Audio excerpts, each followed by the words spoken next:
Hi, welcome back. I'm Lori, your Milkweeds and Roses gardener. I garden here in Iowa, Zone 5B. It's mostly dry shade, but I do have some pockets of sun. And today, I'm going to work towards making the most of that. Now, remember earlier in the year where I showed you the Annabelle hydrangeas? They've been in here a long time. They're kind of old school hydrangeas. Beautiful when they're in bloom. Their window, though, of looking gorgeous seems to be getting shorter and shorter, and that is because of the harsh conditions. We have lost part of the big maple tree in the backyard, and that has cast more sun than ever. And they look great when they're out of the sun, but they quickly flop and brown, and I'm just looking to move them into a spot where they'll be happier. So rather than do it all at once, I'm doing it little piecemeal. It is a big job after all.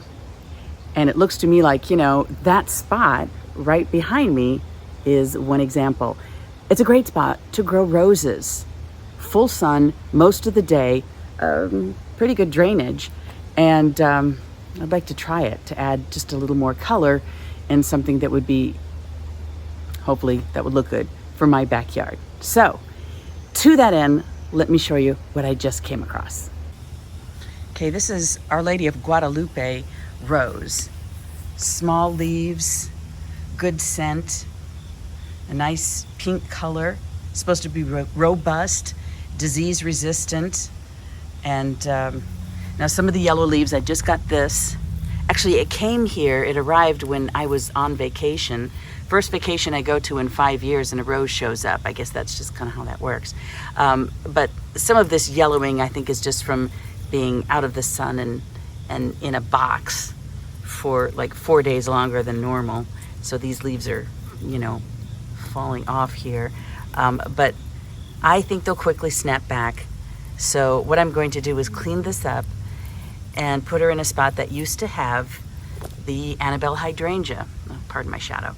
So what I found as I went through there is first a heavy layer of river rock, which is what we hired this landscaping company to put up. And they were supposed to remove the crushed red rock underneath it. They did remove some of it, but as I discovered, there's a layer of river rock, then landscape fabric, then a layer of this crushed red rock, then another layer of landscape fabric, then more crushed rock, and finally some heavy clay soil. So I think a little bit of soil amendment might be in order in this spot, really to grow just about anything. And again, it's why landscape fabric is the bane of existence for gardeners everywhere. It is just a beast. And it is a myth that it is going to go on, be a weed preventative. So it might be for the first year or two, and then quickly within that bed of rocks, weed seeds blow in and take root and get enmeshed within the landscape fabric. So weed seeds.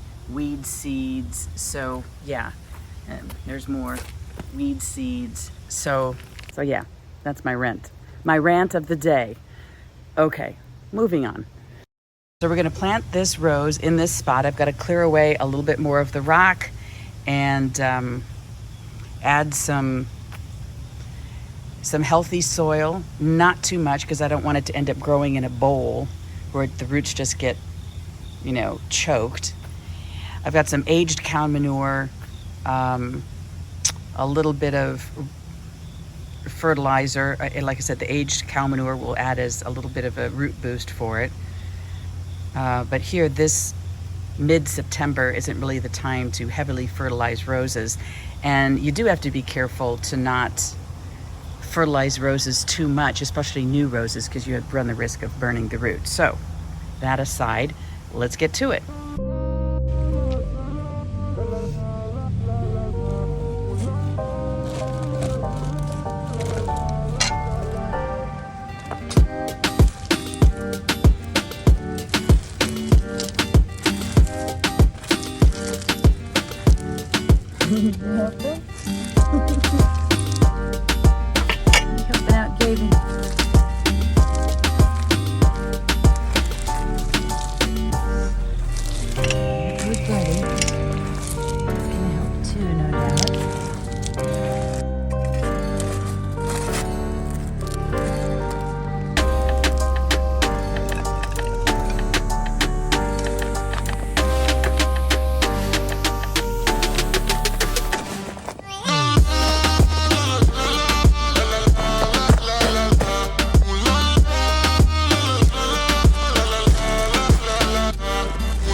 So now I've got it planted, and I replaced the rocks all up to maybe a couple of inches around for the base of the plant, and watered it in.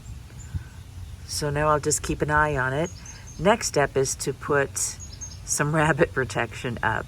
So I do have a trellis that I ordered online. Let's get that in next. Here's the finished job. A medium-sized rose pillar inserted. I got this online from Kinsman and Company, and really easy to put together. I did add some galvanized chicken wire at the bottom just to protect the base from digging animals and also from rabbits who like to test anything new just to see if it tastes good. You know how it goes. So, yeah, happy with what we've got here. And I think it'll be a nice delineation between the two hydrangeas. And I may, in the future, I don't know. Do you think I should put more roses in here? I do have some space between this garden and also probably my parents' garden. They have a shady corner, which might work to have the Annabelle hydrangea in there. It's a nice big space. The problem is water, of course. It's giving it the moisture that it likes. But I may just, I don't know what you think, if I should put a couple more roses in here. It does look good when they're blooming, but they spend much of the summer looking pretty bad, so I decided to kind of take a hand and put them someplace where they might be happier. And of course, roses love the sun, so, well, to be continued. Okay, that's it for this project on Milkweeds and Roses Gardener. Thanks for joining me, and let me know if you have some questions. This is a good time of year, by the way, to move some plants in your garden. The temperatures are starting to cool. Oh, and here's a plane. There's always something going on. But the temperatures are starting to cool down. The nights are starting to cool down, but the ground is still plenty warm, which helps the roots thrive and grow and get a good foothold before that Zone 5B winter kicks in. You know what I mean? All right, I'll see you next time. Always more work to do. Hope that you like and subscribe to this channel. And again, let me know if you have questions, or let me know how things are growing in your little corner of the world. Bye.